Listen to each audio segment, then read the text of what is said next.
What is up, my thrifty friends? Tabs here from the Urban Goddess shop. Today's video, we're going over sales from the last 2 weeks, over $40. It's been actually pretty steady.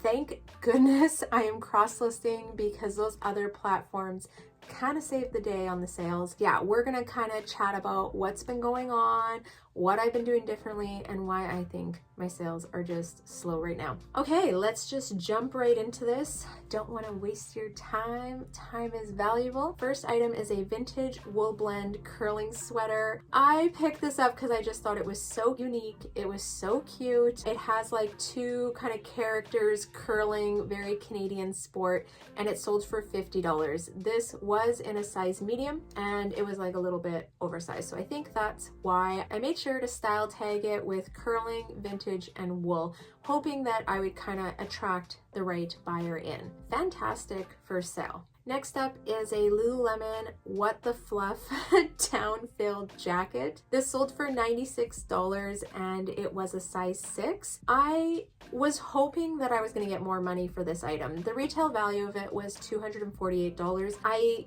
thought it was kind of like a good style, but when I got home and I checked comps on it, I was like, maybe the color's outdated. I knew it was an older style because the size dot did not have letters and numbers around the bottom. I felt like I could take a chance on it. I did pay up for this item. I want to say I probably paid around $35 for it. It wasn't a huge profit on it for what it could have been, but kind of my own mistake. Definitely just have to be more cautious in the older Lululemon stuff that I'm picking up and being realistic with what it could sell for. Style tags that I had for this was down-filled, athleisure. Athleisure is not really my favorite one, but I don't quite know what to use. If you have a good athletic style tag that you're using or that you've created to use, please drop it in the comments. Let me know. I am always looking to expand my keywords in that category, and yeah, athleisure, not my favorite, but I use it. And then the third one was sporty.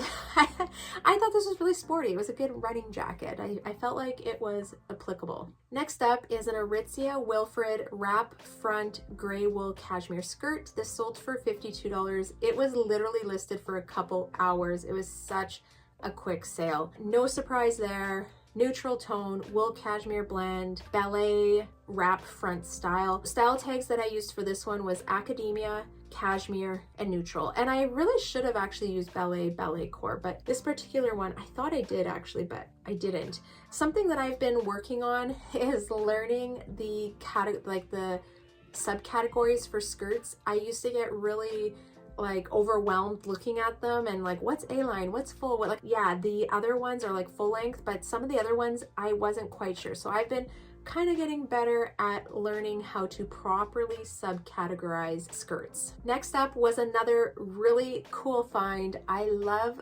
finding made in Canada type clothing. This was a hand woven, made in Canada, bog side weaving knit jacket in a size large. It must have, yeah, oh, it's Bogside Weaving was the actual brand name. This was made in St. John's, Canada, which I thought was so cool. It was a really good kind of chore style sweater and it sold for $50.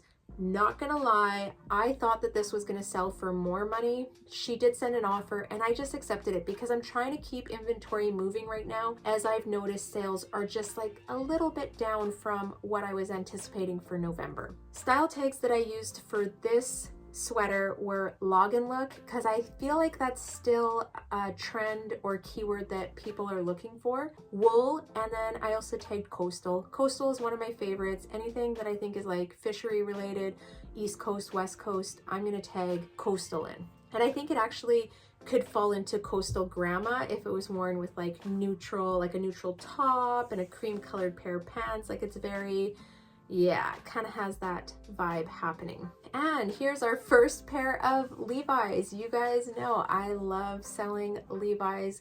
They've been doing pretty well. These are a pair of Levi's rib cage straight leg ankle middle road light wash 27. That is like the exact title that I have. But yeah, they're in a size 27. They are a crop fit.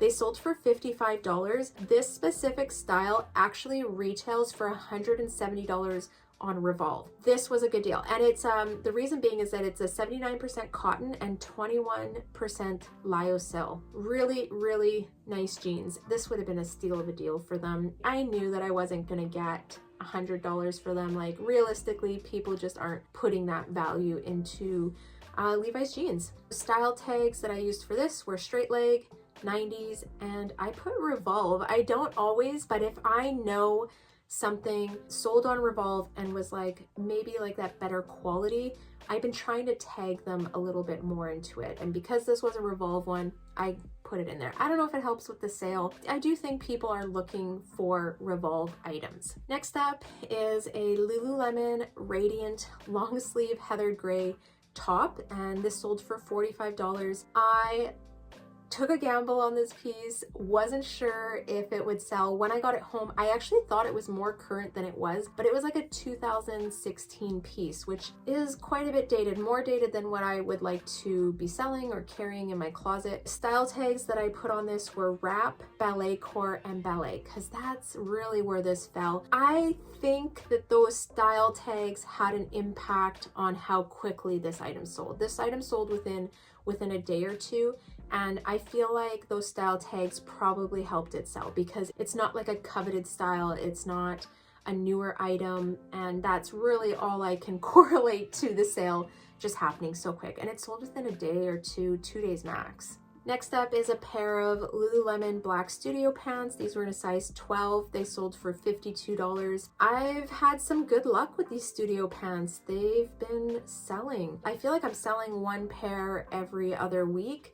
I don't find them often, but if I find them and they're in a good size, like size 4 and up, probably going to grab them just because they're just like they're not like a quick sale, but they're not a dead stock, you know what I mean? Like they're just kind of like that little slow burn, and they trickle in. Style tags that I would use with these pants would be straight leg, casual, and gym. What do you use for your studio pants? Because they're a little bit of an older style and they fall into that athleisure kind of category. Again, I'm not always sure what to tag these ones with, so I'd love to hear your guys' thoughts and what you're using. Next up was a Free People Velvet Dreams duster in an extra small. This sold for $140. This is actually a consignment client of mine. I have started taking some consignment clients, and $140 sale. I will take that. Next up is a vintage 80s Sun Ice ski jacket. This was in a size medium large. It sold for $76. I feel like this was just a unicorn. It was the perfect color of like purple and teal. It was a good size. It was like a nice retro one without being like, sometimes they look, I don't know. This is a very like bright and fun colored one. I am surprised how quickly it sold because this did sell within a day, but not surprised it sold because I mean, it's just a good piece. Style tags that I'm using are 80s, retro, and ski bum. Kind of a fun one. I don't know if ski bum actually helped it sell, but I like that keyword. I think it's very applicable to any of that retro or like 90s or 80s type ski wear or snowboard wear. Next sale is a pair of Aritzia Wilfred tie front sage green trouser pants in a 00.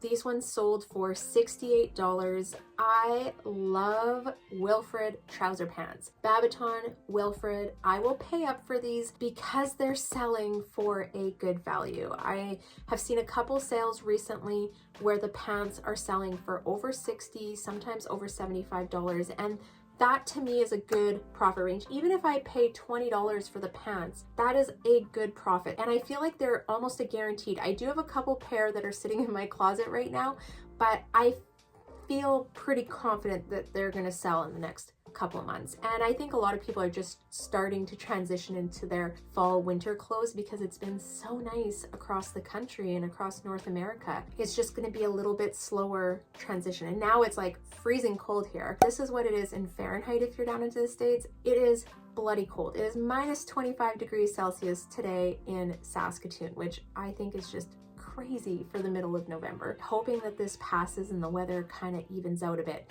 So yeah, I do think that people are going to start shopping for their winter wear a little bit more. I mean, there's the people that are ahead of the season that are like proactively shopping, and then there's the people that are like, oh shit, it's cold outside.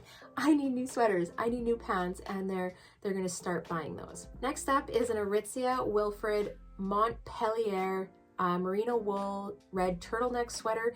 This one had a little bit of damage in the front. There was just like 2 little micro holes that when you were wearing it and if it fit you properly, it's supposed to fit a little bit loose, you probably would never know. But when you stretch the front of it, I could notice that, yeah, there was 2 little holes or missed stitches. Very easily fixed. I did not personally fix it. I guess I could have before I listed it, but I just put it into the listing, and this item sold for $68, even with the minor flaw in it. Merino wool, I mean, there's value in that. Style tags that I used were merino wool casual. I feel like this is a very casual sweater. And I tagged Christmas because it was red and I was a little nervous. I despise photographing red, and I don't think it's the most popular color to sell. So yeah, I don't know, maybe Christmas helped sell it. Definitely a good Christmas party sweater, or, you know, the month of December, office wear, heading out, family gatherings, just really nice Christmas sweater without being ugly Christmas sweater. Next up is a vintage North Country black wool fisherman sweater. This is such a cool one. I don't find dark toned, chunky cable knit sweaters.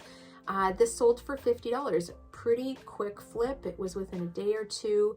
Style tags that I used for this were fisherman, coastal, and gorp core, because this is like the perfect vest to, or perfect sweater to layer with like a vest, or to wear a big puffer over, or like a knit beanie. You know, it's just, to me, it's very, very gorp core, coastal. I love that sweater. Next up is a 3-piece bundle. She put the bundle together, sent me an offer for $159, which I accepted. First item in this bundle is a handmade pink knit puff sleeve sweater in a size large. I've had this since last year, so I was really happy to see it tossed into here. And then she also grabbed 2 pairs of Levi's. One was a pair of wedgie skinny in a medium wash, and the other ones were wedgie icon in Athens Hera ankle cut. So yeah, both 2 pairs of Levi's jeans and a nice handmade sweater. Perfect bundle. I'm sure she's gonna love it. I can see the vibe she's going with, and I'm digging it. I'm loving it. Sorry guys, I missed adding this into the video, so we're gonna cover it right now. But the next sale was an Aritzia Wilfred wool alpaca turtleneck sweater. This was in a size small and it sold for $50. I absolutely love this. It is definitely an older style, probably 7 to 8 years old. So I was a little bit hesitant, but I think it was the material blends and the knit print of it. So the style tags that I used for this were wool, alpaca, and bohemian. 2 material contents that I would be looking for right now are wool and alpaca, because they just help hold value. Even if the sweater is an older style, if it has those 2 material contents, I think you have a good chance at getting top dollar for it. Next up is a pair of boots. The brand is called The Art.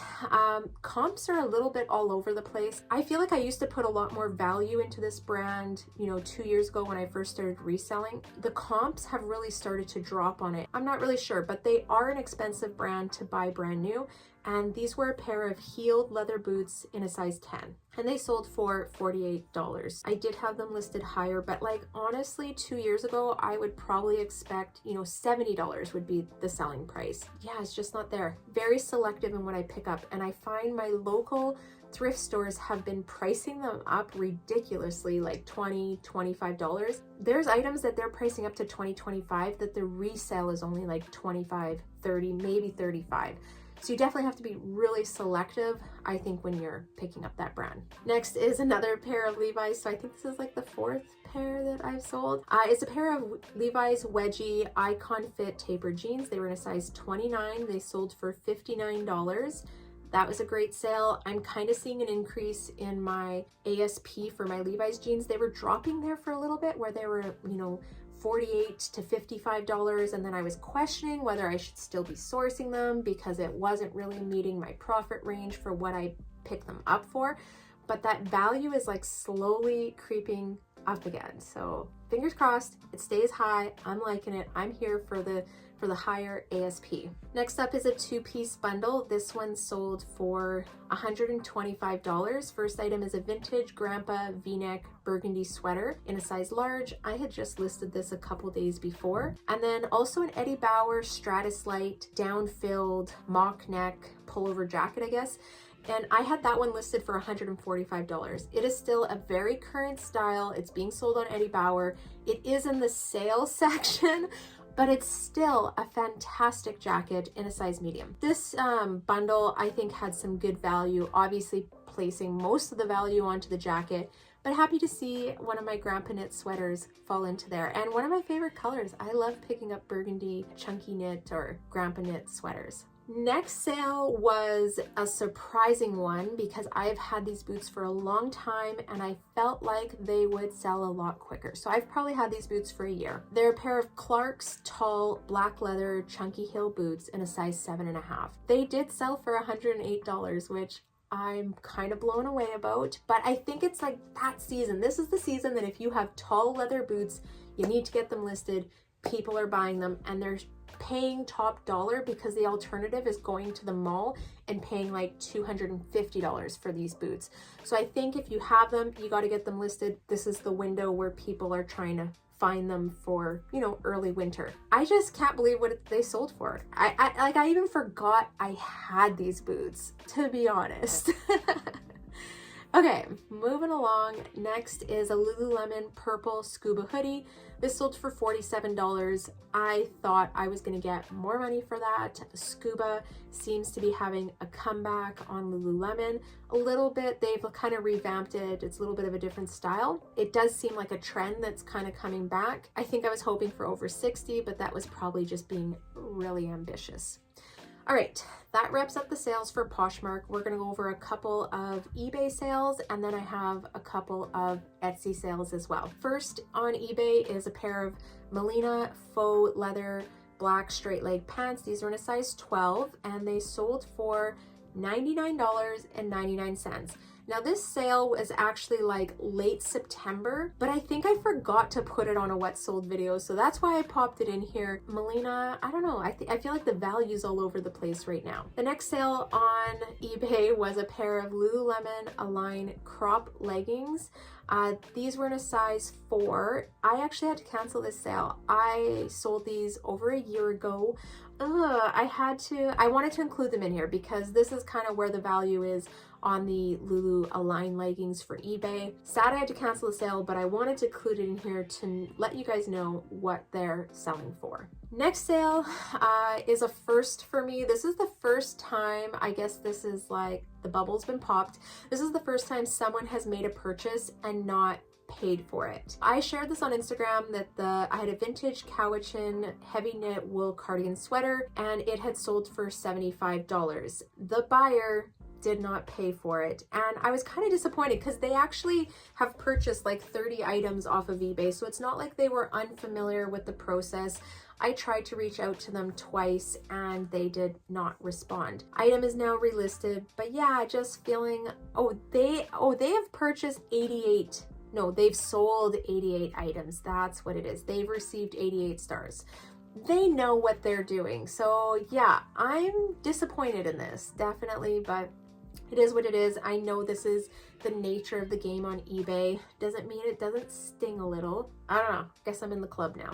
Next is a black figs Sydney scrub jacket. This sold for a little bit lower than what I was hoping for, but I'm trying to get some sales happening on eBay just to make their algorithm happy. She did message me. She was a dental student in Canada and was wondering if I would accept the offer that she sent, and I did, and I was like, I'm a healthcare worker.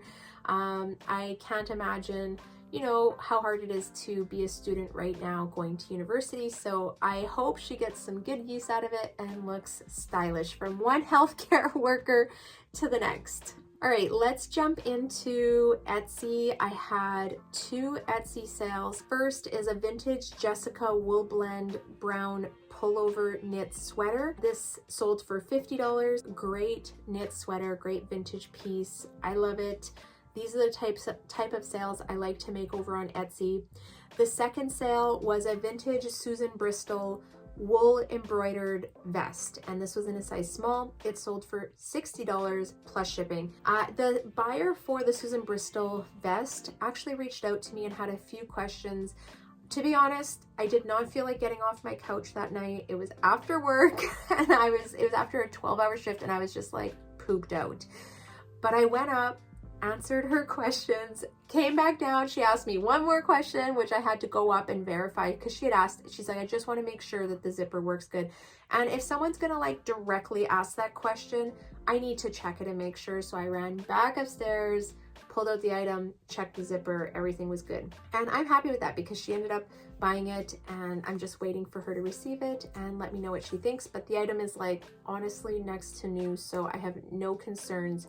She is going to love that piece. Okay, that wraps up the sales for the last 2 weeks. Not as many as the previous, but I just really haven't been listing as much. So I kind of wanted to talk about why my sales are lower than normal and what kind of changes I've been making.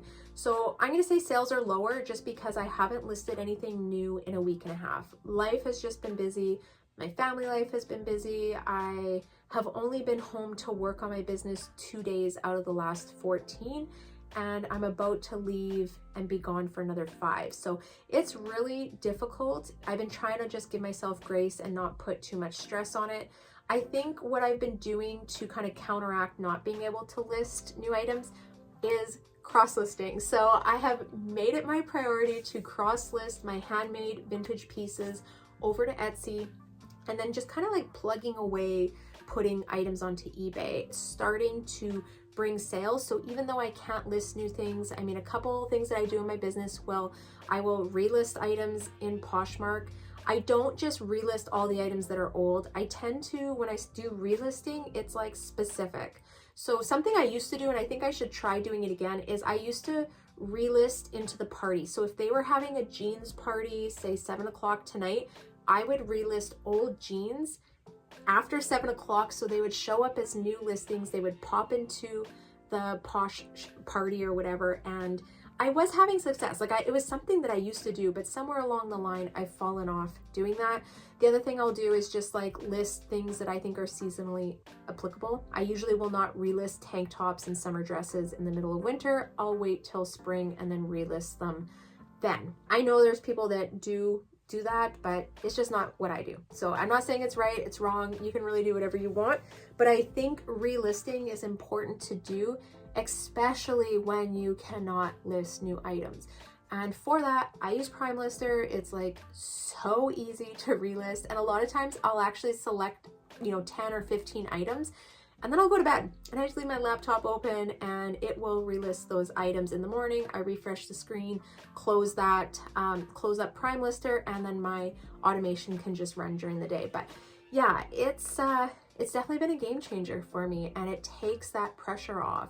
And what I like about it is that when you relist using software, Poshmark thinks it's a brand new listing. If you're doing it in Poshmark, like selecting that relist, I think the item has to be more than 60 days old. I don't know. I just like to do it outside. I like them to not know. And sometimes I relist items even if they're only a month old. If I think they're applicable and I'm like, why isn't this selling? I will relist it and maybe revamp my title or put some keywords into it. But yeah, I definitely do not always wait the full 2 months to relist items, especially when I'm not listing anything current anyways. Okay, those are like my tips. Cross-listing to the other platforms, definitely helping pull through sales.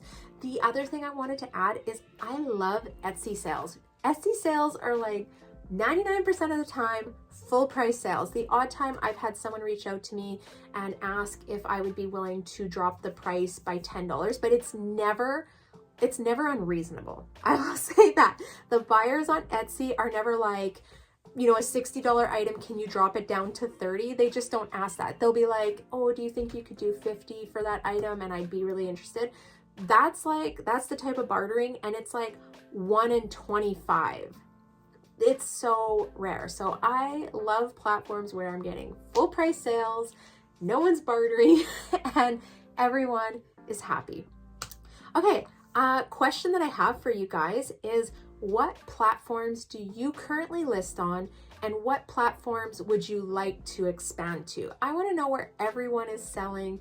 Where do you have the majority of your sales? Like, just kind of spill the beans on what's going on, because I would love to know if other people are cross-listing to other platforms, how many platforms they're doing, are they seeing sales in other places, and maybe just like encouraging or inspiring others to list on more than one platform. Okay guys, I'm gonna head out of here.